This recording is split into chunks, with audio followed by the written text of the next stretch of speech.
Вака, значи после 8 дена со борењето со пожари продолжуваат интервенциите на територијалната противпожарна единица, јавното предпријатие Македонски шуми и јавното предпријатие Комунарец.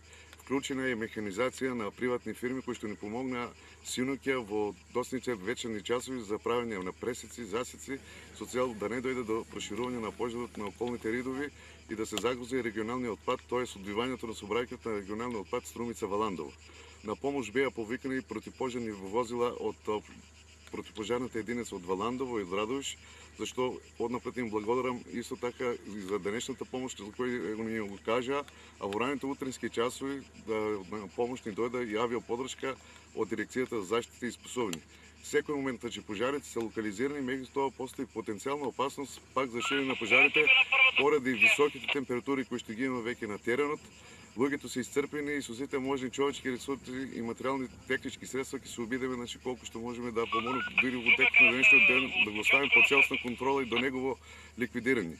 Во секој момент ги очекуваме уште еднаш налетите на авионите на дирекцијата за заштита и спасување, со што мислам дека ситуацијата ќе стави под контрола, но не би сакал да кажем дека целата акција ќе биде завршена. Значи уште еднаш потенцирам со сите човечки средства и материјално-технички потенцијали ќе продолжиме понатаму да се бориме со стихијата.